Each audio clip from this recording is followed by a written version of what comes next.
La magie. Comment faire son hôtel? Un plateau, le plateau qui est le plateau spécifique pour faire les travaux de magie.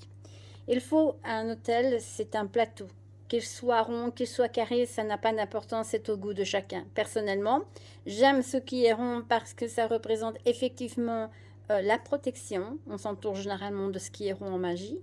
Alors, il y a un miroir, il est carré, mais qu'il soit rond ou carré, ça n'a pas d'importance. Mais j'aime bien de mélanger un peu les formes, je veux dire, par moment. Donc, il est ici, puis je l'ai eu en cadeau et je trouvais ça très joli.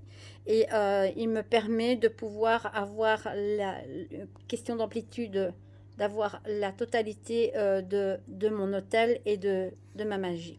Alors, dans le plateau, dans la magie, bien sûr, ici, moi, j'ai mis beaucoup de pierres, étant donné que je fais des travaux spécifiques. Le principal, c'est pas qu'elle soit là sur le côté, même qu'il y en ait peu, ce n'est pas vraiment l'important.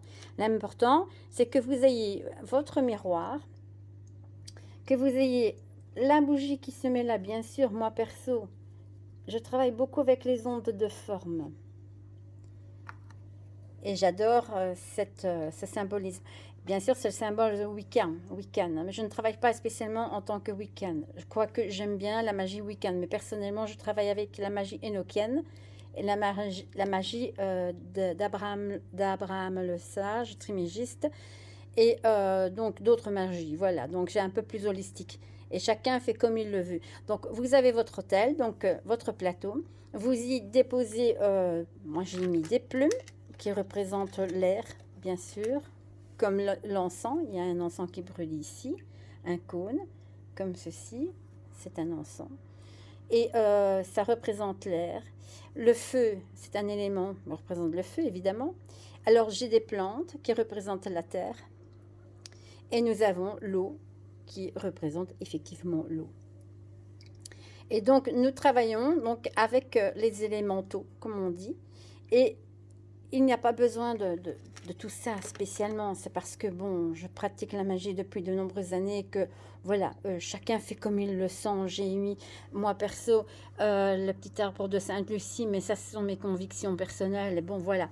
Alors ce que vous devez faire, c'est de mettre votre miroir, je veux dire la bougie qui se trouve ici, et entre le miroir et la bougie, vous avez votre intention. Ici, je ne vais pas vous le montrer, mais c'est une maison. Je l'ai cachée parce que ça ne regarde personne. Et normalement, on doit le mettre face. Donc, on doit le voir. On doit voir la maison. Elle doit être vendue. Alors, j'ai mis une onde de forme qui est la pyramide. Donc, la pyramide elle est donc à quatre côtés, évidemment. C'est une pyramide, c'est une onde de forme qui va avoir je veux dire, quelque chose de particulier.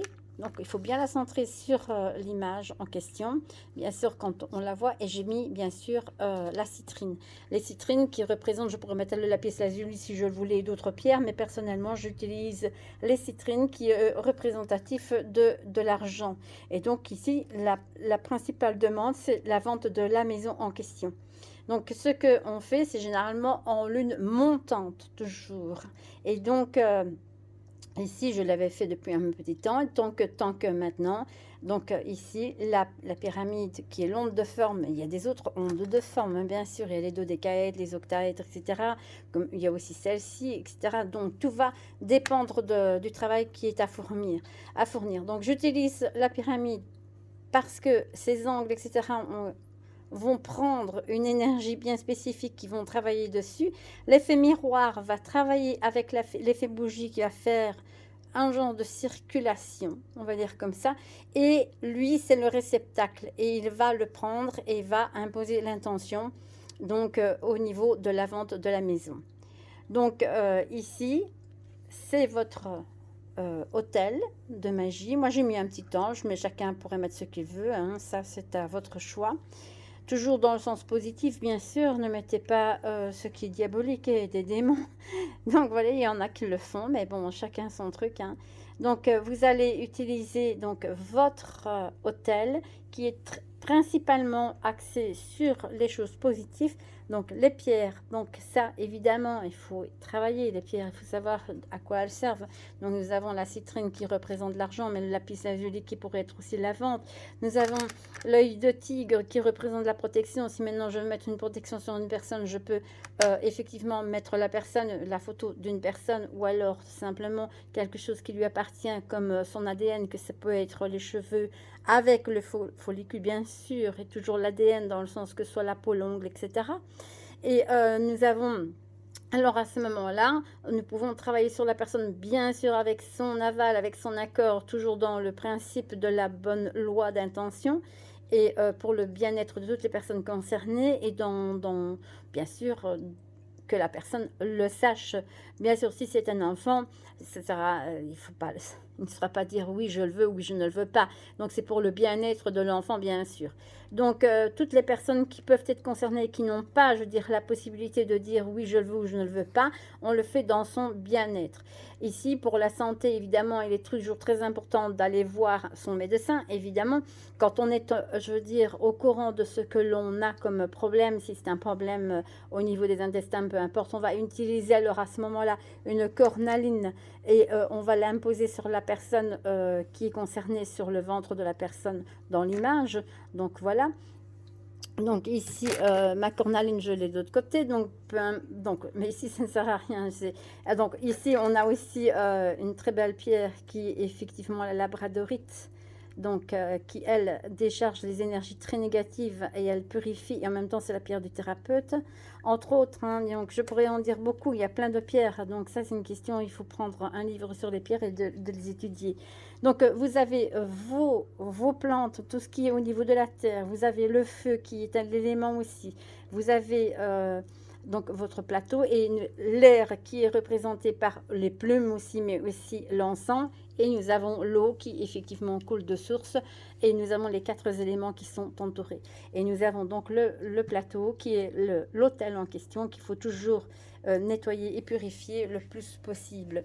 Et ainsi que les pierres qui doivent l'être aussi. Et ça, il faut effectivement étudier les pierres et savoir comment les purifier, comment les décharger, comment les recharger, etc.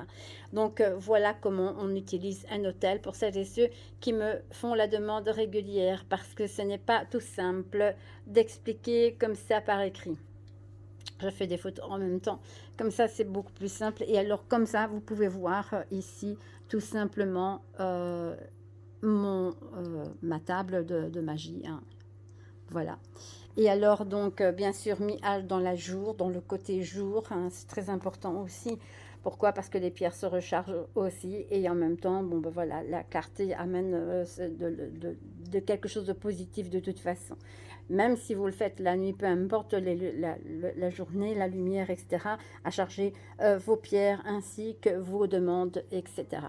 Donc voilà ce que l'on peut dire d'un hôtel et comment il se présente et comment il se prépare.